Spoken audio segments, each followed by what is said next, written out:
ఆలపాటి రాజేంద్ర ప్రసాద్. ఈ పేరు చెప్పగానే చాలా మంది ఆలపాటి రాజా అని పిలుస్తారు. ఆయన మొదటి నుండి టీడీపీలో ఉన్న అందరివాడుగా పేరు తెచ్చుకున్నారు. టీడీపీకి నమ్మిన బంటు కూడా. నియోజకవర్గంలో ఆయనే టీడీపీకి బలం, టీడీపీ కూడా ఆయనకు బలం అని చెప్పవచ్చు. అదే సమయంలో పార్టీ అధిష్టానం మాటనే తన మాటగా భావిస్తారు. పార్టీ నుండి వచ్చిన ఆదేశాల మేరకు ముందు వెనుక చూడకుండా రంగంలోకి దిగిపోతారనే పేరున్న అతి కొద్ది మంది నేతల్లో ఒకరు ఆలపాటి రాజేంద్ర ప్రసాద్. పార్టీ నిర్ణయాలకు కంకణబద్ధుడిగా ఉండే ఆలపాటి రాజేంద్ర ప్రసాద్ కి పలుమార్లు అవకాశాలు వచ్చినట్టే వచ్చి చేజారిపోయాయి కూడా. అయితే ఏనాడు ఆయన ఇబ్బంది పడలేదు, పార్టీని ఇబ్బంది పెట్టలేదు. తనకు అవకాశం వచ్చేదాకా ఎదురు చూశారు. అవకాశం రాగానే తానేంటో నిరూపించుకున్నారు. తాజాగా ఎమ్మెల్సీ ఎన్నికల్లో రికార్డ్ మెజారిటీతో విక్టరీ కొట్టి తన సత్తా ఏమిటో గుర్తుండిపోయేలా చేశారు. ఈ నేపథ్యంలో ఆలపాటి రాజేంద్ర ప్రసాద్ నేపథ్యం ఏంటో తెలుసుకుందాం. ఆలపాటి రాజేంద్ర ప్రసాద్ 1960 ఫిబ్రవరి 4వ తేదీన గుంటూరు జిల్లాలో జన్మించారు. తండ్రి ఆలపాటి శివరామకృష్ణ. శివరామకృష్ణ గారు ప్రముఖ స్వాతంత్ర సమరయోధుడు. గతంలో స్టూడెంట్ కాంగ్రెస్ వర్కింగ్ కమిటీ సెక్రటరీగా పనిచేశారు. ప్రముఖ లీడర్గా ఆయన రాజకీయాల్లో కొనసాగారు. ఈయనకు కాంగ్రెస్ పార్టీ నేపథ్యం ఉన్న ఎన్టీఆర్ గారిపై, కృష్ణ గారిపై చాలా అభిమానం ఉండేది. వారి సినిమాలు మిస్ కాకుండా చూసేవారు. ఇక ఎన్టీఆర్ గారు టీడీపీ పార్టీ పెట్టడంతో పార్టీ విధానాలు, సిద్ధాంతాలు నచ్చి ఆ పార్టీకి మద్దతు పలికారు. అంతేకాకుండా టీడీపీ ఏర్పాటైన తొలి రోజుల్లో తన సొంత ఇంటిని, అలాగే ఆయనకు వచ్చే పెన్షన్లు కూడా పార్టీకి విరాళంగా ఇచ్చారు శివరామకృష్ణ గారు. ఆ క్రమంలోనే తండ్రిని చూస్తూ ఆయన కూడా రాజకీయాలపై ఆసక్తి పెంచుకున్నారు రాజేంద్ర ప్రసాద్. చదువుకునే రోజుల్లోనే స్టూడెంట్ ఫెడరేషన్లో యాక్టివ్గా పనిచేసేవారు. 1978లో ఇంటర్మీడియట్ పూర్తి చేయగా 1982లో బీకాం పూర్తి చేశారు. ఎన్టీఆర్ గారి పిలుపుతో రాజకీయాల్లోకి రావాలని భావించారు. ఓవైపు తన చదువు కొనసాగిస్తూనే రాజకీయ సభలకు వెళ్లేవారు. 1985లో ఆంధ్ర యూనివర్సిటీ నుండి ఎల్ఎల్బి పూర్తి చేశారు. తరువాత హైదరాబాద్ వచ్చి ప్రముఖ సీనియర్ లాయర్ మువ్వా చంద్రశేఖర్ గారి దగ్గర జూనియర్ లాయర్గా చేరారు. అప్పట్లో మువ్వా చంద్రశేఖర్ గారు ఎన్టీఆర్కు సన్నిహితంగా ఉండడంతో పాటు టీడీపీకి సంబంధించిన కేసులను కూడా వాదించేవారు. ఆ కేసులను వాదించే సమయంలో ఆలపాటి రాజేంద్ర ప్రసాద్ కూడా ఉండేవారు. ఆ క్రమంలోనే ఎన్టీఆర్ గారితో పరిచయమైంది. అప్పటి వరకు ఆలపాటి శివరామకృష్ణ గారి కుమారుడే ఆలపాటి రాజేంద్ర ప్రసాద్ అనే విషయం ఎన్టీఆర్ గారికి తెలియదు. రికమెండేషన్లు లేకుండా తనంతట తానుగానే రాజకీయాల్లో అవకాశాలను అందిపుచ్చుకోవాలనే పట్టుదలతో ఉండేవారు రాజేంద్ర ప్రసాద్. ఇక ఎన్టీఆర్ గారితో పరిచయం అయ్యాక ఆయన రాజా అని పిలిచేవారట. శివరామకృష్ణ గారి కుమారుడు అని తెలిసాక ఆయన మరింత చనువుతో మాట్లాడేవారు. ఆ తర్వాతి కాలంలో టీడీపీలో యాక్టివ్గా ఉన్న ఎక్కువగా స్క్రీన్ మీదకు వచ్చేవారు కాదు. పార్టీ వ్యవస్థాగత విషయాలను చర్చించే సమయంలో సభ్యుడిగా ఉండేవారు. అయితే 1994లో వేమూరు నియోజకవర్గంలో మంత్రిగా ఉన్న కాంగ్రెస్ అభ్యర్థి ఆలపాటి ధర్మారావుపై ఎవరిని పోటీకి దింపాలనే చర్చ జరిగింది. అప్పటికే కొడాలి వీరయ్య, నాదెండ్ల భాస్కర్రావు లాంటి వారు పోటీ చేసిన నియోజకవర్గం కావడంతో ఇక్కడ బలమైన అభ్యర్థిని పెట్టాలని టీడీపీ భావించింది. దీంతో రాత్రికి రాత్రి ఆలపాటి రాజేంద్ర ప్రసాద్ ను ఎంపిక చేశారు. అలా తొలిసారిగా టీడీపీ నుండి పోటీ చేసే అవకాశం వచ్చింది. అలా తమ బంధువైన ఆలపాటి ధర్మారావుపై పోటీ చేశారు. ఆ ఎన్నికల్లో పార్టీ తనపై ఉంచిన నమ్మకాన్ని నిలబెట్టారు. ఆ ఎన్నికల్లో దాదాపుగా 10,000 మెజారిటీతో గెలుపొందారు. తాను ఎమ్మెల్యేగా గెలిచాక తన వైఖరితో పార్టీలో సౌమ్యుడిగా పేరు తెచ్చుకోవడంతో పాటు నియోజకవర్గం నుండి ఎవరు వచ్చినా వారి సమస్యలు వినే వ్యక్తిగా పేరు తెచ్చుకున్నారు కూడా. ఇక 1999 ఎన్నికల్లో మరోసారి వీరిద్దరే పోటీ పడ్డారు. ఆ ఎన్నికల్లోనూ ఆలపాటి ధర్మారావు గారిపై దాదాపు 18,000 మెజారిటీతో గెలిచారు. ఆ సమయంలో చంద్రబాబు మంత్రివర్గంలో 1999 నుండి 2001 వరకు విద్యామంత్రిగా చేశారు. అయితే వైఎస్ రాజశేఖర రెడ్డి ప్రభంజనం కారణంగా 2004 ఎన్నికల్లో సతీష్ పాల్ రాజ్పై పోటీ చేసి దాదాపు 9,000 ఓట్ల తేడాతో ఓడిపోయారు. ఆ తరువాత నియోజకవర్గాల సరిహద్దులు మార్చినందున ఈయన కూడా నియోజకవర్గం మారాల్సి వచ్చింది. దీంతో 2009లో తెనాలి నుండి పోటీ చేశారు. అయితే అప్పటి కాంగ్రెస్ అభ్యర్థి నాదెండ్ల మనోహర్ చేతిలో దాదాపు 3,000 ఓట్ల తేడాతో ఓడిపోయారు. ఇక 2014లో ఇక్కడి నుండే పోటీ చేశారు. వైసీపీ అభ్యర్థి అన్నా బత్తుని శివకుమార్పై 19,000 ఓట్ల మెజారిటీతో గెలవగా 2019లో వీరిద్దరే పోటీ పడ్డారు. అయితే వైఎస్ జగన్మోహన్ రెడ్డి సారథ్యంలోని వైసీపీ ప్రభంజనం కారణంగా ఆ ఎన్నికల్లో అన్నా బత్తుని శివకుమార్ చేతిలో 14,000 ఓట్ల మెజారిటీతో ఓడిపోయారు. 2024 ఎన్నికల్లో ఇక్కడి నుండే పోటీ చేయాలని భావించారు. నిత్యం ప్రజలతోనే ఉంటూ ప్రజలకు మరింత దగ్గరయ్యారు. అయితే టీడీపీ, జనసేన, బీజేపీ కూటమిగా ఏర్పడ్డాయి.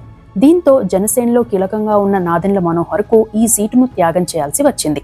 ఈయన సొంత నియోజకవర్గం కూడా ఇదే. అయితే ఈ సీటును జనసేనకు కేటాయించడంతో టీడీపీ శ్రేణులు కొన్ని చోట్ల నిరసన తెలిపాయి. అందుకు కారణం కూడా ఉంది. అంతకుముందు కాంగ్రెస్ పార్టీ నుండి పోటీ చేసిన నాదెండ్ల మనోహర్ 2004, 2009లో వరుసగా గెలిచారు.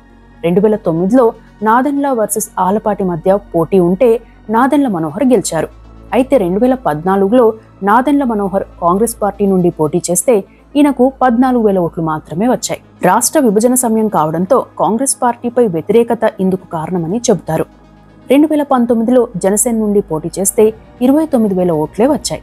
కానీ 2014లో ఆలపాటి రాజా 93,000 ఓట్లు సాధించి వైసీపీ అభ్యర్థి అన్నాబత్తుని శివకుమార్పై దాదాపు 19,000 ఓట్ల మెజార్టీతో గెలిచారు. నాదెండ్ల మనోహర్ 3వ స్థానానికి పరిమితమయ్యారు. 2019లో ఇక్కడ వైసీపీ గెలిచింది. కానీ టీడీపీ నుండి పోటీ చేసిన ఆలపాటి రాజేంద్ర ప్రసాద్ కి 73,000 ఓట్లు రాగా జనసేన నుండి పోటీ చేసిన నాదెండ్ల మనోహర్ కు 29,000 ఓట్లే వచ్చాయి. ఆయన 3వ స్థానంలో నిలిచారు. ఏ కోణంలో చూసినా 2014 నుండి చూస్తే నాదెండ్ల కంటే ఆలపాటికి వచ్చిన ఓట్లు ఎక్కువని, ఇక్కడ నాదెండ్ల మనోహర్ కంటే కూడా ఆలపాటి రాజేంద్ర ప్రసాద్ కే గెలుపు అవకాశాలుంటాయని టీడీపీ శ్రేణులు భావించాయి. కొన్ని చోట్ల పార్టీ నిర్ణయాన్ని కొందరు ద్వితీయ శ్రేణి నాయకులు వ్యతిరేకించారు కూడా. అయినప్పటికీ పార్టీ తీసుకున్న నిర్ణయానికి కట్టుబడి ఉంటానని తన సీటును త్యాగం చేశారు ఆలపాటి రాజేంద్ర ప్రసాద్. చాలా చోట్ల పార్టీకి వ్యతిరేకంగా కొందరు నాయకులు గలం విప్పినా తాను మాత్రం పార్టీ నిర్ణయానికి కట్టుబడి ఉన్నారు. ఆ సమయంలోనే చంద్రబాబు నాయుడు ఆలపాటి రాజేంద్ర ప్రసాద్ కి న్యాయం చేస్తానని హామీ ఇచ్చారు. ఆ ఎన్నికల్లో తెనాలిలో కూటమి అభ్యర్థిగా బరిలోకి దిగిన నాదెండ్ల మనోహర్ విజయానికి ఆలపాటి రాజేంద్ర ప్రసాద్ కృషి చేశారు కూడా. ఆ తరువాత ఏపీలో టీడీపీ కూటమి ప్రభుత్వం అధికారంలోకి వచ్చాక కూడా ఆలపాటి రాజేంద్ర ప్రసాద్ తనకు ఫలానా పదవి కావాలని అడగలేదని చెబుతారు. అంతేకాకుండా ఓ సందర్భంలో చంద్రబాబు గారితో మాట్లాడుతూ తాను ప్రత్యక్ష ఎన్నికల ద్వారానే గెలుస్తానని, నామినేటెడ్ పదవులు వద్దని చెప్పారట. దీంతో చంద్రబాబు ఇచ్చిన హామీ మేరకు గుంటూరు, కృష్ణా గ్రాడ్యుయేట్స్ ఎమ్మెల్సీ ఎన్నికల్లో కూటమి అభ్యర్థిగా ఛాన్స్ ఇచ్చారు. కష్టతరమైన ఎన్నికలు అని తెలిసినా పోటీ చేసిన ఆలపాటి రాజేంద్ర ప్రసాద్ యూటీఎఫ్ అభ్యర్థి, వైసీపీ మద్దతు ఉన్న కెఎస్ లక్ష్మణరావు లాంటి సీనియర్ నాయకుడిపై దాదాపు 82,320 ఓట్ల మెజార్టీతో గెలిచారు. ఈయన కూటమి అభ్యర్థి అని తెలిసిన తరువాత నియోజకవర్గంలో పార్టీ శ్రేణులే కాదు, జనసేన, బీజేపీ శ్రేణులు కదిలివచ్చాయి. సాధారణ ఎన్నికల తరహాలో వర్క్ చేశారు. ప్రతి గ్రాడ్యుయేట్లో స్పందన తెచ్చాయి. అందుకే యూటీఎఫ్ తో పాటు పలు యూనియన్ల మద్దతు ఉన్న లక్ష్మణరావుని ఓడించగలిగారు ఆలపాటి రాజేంద్ర ప్రసాద్. ఉమ్మడి ఏపీతో పాటు 2 తెలుగు రాష్ట్రాల్లో కూడా గ్రాడ్యుయేట్స్ ఎన్నికల్లో ఆలపాటి రాజేంద్ర ప్రసాద్ సాధించిన 82,320 మెజార్టీనే అత్యధికం అని చెప్పవచ్చు. ఈయన గెలుపులో పార్టీ పాత్ర ముఖ్యమైనదే అయినా ఆలపాటి వైఖరి కూడా ప్లస్ పాయింట్ అయింది. టీడీపీ అధికారంలో ఉన్నా లేకున్నా తాను నియోజకవర్గ ప్రజలతో, పార్టీతోనే ఉండేవారు. గతంలో వైసీపీ హయాంలో ఆలపాటి రాజేంద్ర ప్రసాద్ పై తీవ్రమైన ఒత్తిళ్లు వచ్చాయని చెబుతారు. అంతేకాకుండా తాను ప్రాతినిధ్యం వహిస్తున్న తెనాలి నియోజకవర్గంలో అనేక ఆరోపణలు చేయించింది వైసీపీ. పత్రికల్లోనూ వరుస కథనాలు వచ్చాయి. ఆయన వ్యాపారాలను దెబ్బతీయాలన్న ప్రయత్నం కూడా జరిగింది. అయినా ఆ ఒత్తిళ్లకు తలొగ్గలేదు. ఇక టీడీపీ అధికారంలోకి వచ్చాక నిత్యం నియోజకవర్గ ప్రజలతో ఉంటూనే పార్టీ నేతలను సమన్వయం చేసుకునేవారు. అదే సమయంలో నాదెండ్ల మనోహర్ అక్కడ ఎమ్మెల్యేగా ప్రాతినిధ్యం వహిస్తున్న జనసేన పార్టీ నాయకులతోనూ సమన్వయం చేసుకుంటూ అందరివాడుగా పేరు తెచ్చుకున్నారు. కృష్ణానది వరదల్లాంటి క్లిష్ట పరిస్థితుల్లో మంత్రి నాదెండ్ల మనోహర్తో కలిసి ఆలపాటి రాజేంద్ర ప్రసాద్ కూడా ప్రజలతో ఉన్నారు. తన వాగ్దాటి, ప్రజా సమస్యలపై పోరాడే తీరు, ఆయా అంశాల పట్ల సంపూర్ణ అవగాహన, ఎదుటివారు ఎంతటి వారైనా వెన్నుచూపని తత్వం, ఒంటి చేత్తో తన వాదనను నెగ్గించుకునే పంతం, వీటన్నింటికంటే కూడా పార్టీపై ఈగ వాలినా ఇట్టే రంగంలోకి దిగిపోయే తత్వం ఉన్న ఆలపాటి రాజేంద్ర ప్రసాద్ శాసన మండలిలో అడుగు పెడుతున్నారంటే టీడీపీకే కాకుండా యావత్తూ కూటమికి 1000 ఏనుగుల బలం వచ్చినట్టే అనే చర్చ టీడీపీలో నడుస్తుందంటే ఆలపాటి రాజేంద్ర ప్రసాద్ కున్న క్రేజ్ ఏంటో అర్థం చేసుకోవచ్చు. ఇక ఆలపాటి రాజేంద్ర ప్రసాద్ ఆస్తుల విషయానికి వస్తే 2014లో 31 కోట్ల ఆస్తులుండగా 2019 నాటికి ఆ ఆస్తులు 46 కోట్లకు పెరిగాయి. అయితే అప్పులు 81 కోట్లుగా తేలాయి. కొన్ని వివాదాల విషయానికి వస్తే ఎన్ఆర్ఐ మెడికల్ కాలేజ్ పాలక వర్గంలో వివాదాలు తలెత్తాయి. ఈ సమయంలో ఆలపాటి రాజేంద్ర ప్రసాద్ పై కేసు నమోదైంది. తెనాలి రూరల్ మండలంలోని కటేవరంలో ఓ కుటుంబానికి చెందిన ఆస్తుల విషయంలో గతంలో ఓ పత్రిక ఆలపాటిపై సంచలన ఆరోపణ చేసింది. ఇక గతంలో మున్నంగి గ్రామంలో ఇసుక ట్రాక్టర్లు ఢీకొట్టి 2 చనిపోయిన ఘటనలో ఆ గ్రామస్తులు ఆందోళన చేయడం కూడా చర్చనీయాంశమైంది.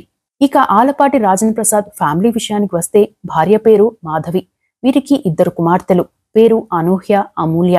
మొత్తం మీద టీడీపీ పార్టీకి విధేయుడుగా ఉంటూనే అనవసరమైన ఆర్భాటాలకు దూరంగా ఉండే వ్యక్తిగా పేరు తెచ్చుకున్నారు ఆలపాటి రాజేంద్ర ప్రసాద్. మరి గ్రాడ్యుయేట్స్ ఎమ్మెల్సీ ఎన్నికల్లో గెలుపొందిన ఆయన గ్రాడ్యుయేట్ సమస్యలపై శాసన మండలిలో ఎటువంటి గలం విప్పుతారో చూడాలి. ఇవి ఆలపాటి రాజేంద్ర ప్రసాద్ కి సంబంధించిన విశేషాలు.